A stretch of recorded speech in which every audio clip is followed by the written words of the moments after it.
Hello. In this video, we would like to talk about India's freedom struggle.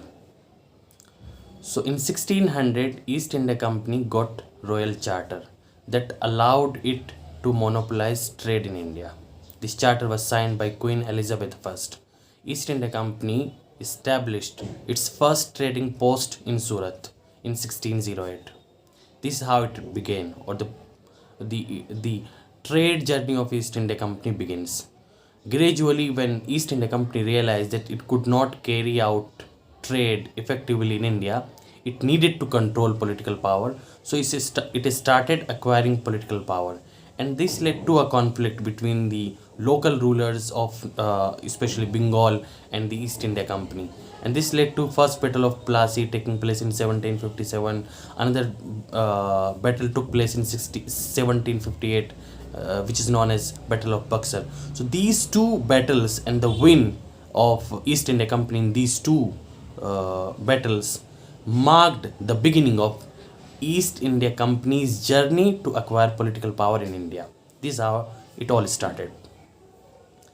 Then the British Empire got itself established, it consolidated itself, it actually started ruling India, and then it moved into the direction of actually uh, educating Indians. In 1835, we have got this Minute of Education, which was proposed by Macaulay in 1835, and this led to dissemination of English education and modern sciences in India.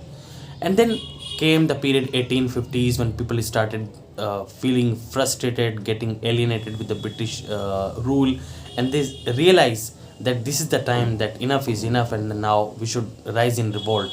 And this is what led to 1857 revolt taking place. It is started in Meerut, and these sepoy mutineers, they came to Lal Killa, Delhi, and declared Bahadur Shah Zafar as their ruler. So let's recall that 1707 was the time when actually Aurangzeb died, and this was he was the last powerful Mughal ruler.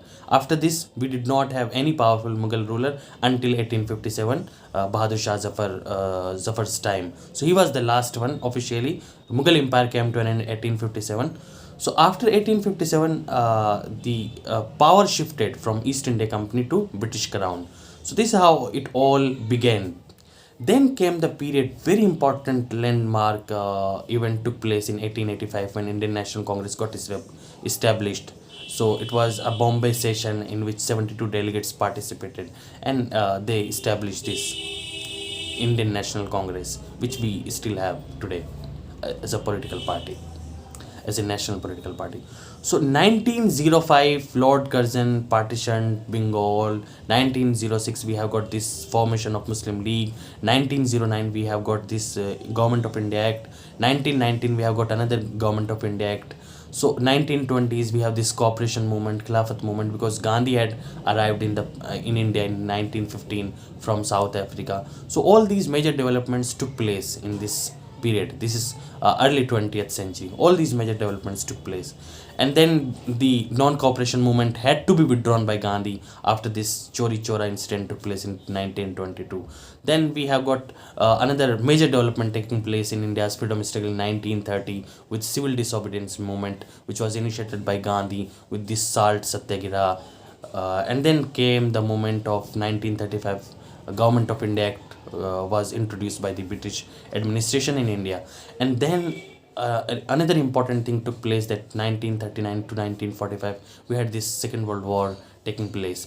And then 1942, another important development took place in India, in which Gandhi especially and some other freedom fighters, they launched this Quit India movement, in which Gandhi said that if we have got this situation, do or die, we'll have to get complete independence from this British rule, from this oppressive British rule rather.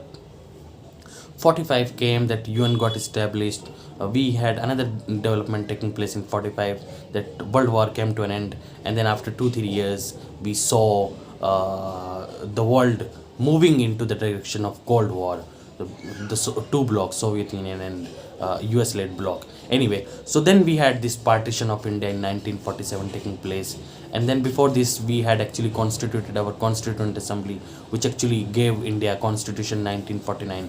So it was adopted in 1949, though it came into effect only in 1950, 26 January 1950. So the journey which I just talked about, it all began East India Company gaining royal charter from Queen Elizabeth I in 1600.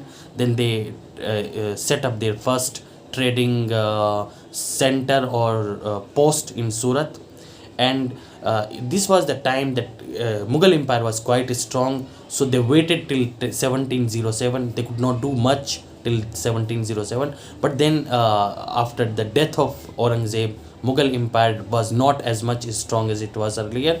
So then we saw gradual decline of Mughal Empire, and conflicts between Marathas on one hand, Mughal Empire on the other hand, and then finally between Marathas and the British Empire.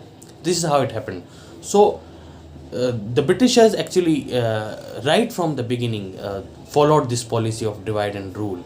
And in order to legitimize their power or their control in India or their conquest in India, they actually reconstructed Indian history. They modernized India's education system. They introduced English education.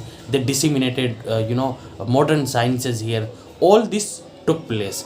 But the loot which they indulge in, actually, let's recall the fact that East India Company's officials were very much engaged in private trade, and this is what led them to lead a very lavish life back in England.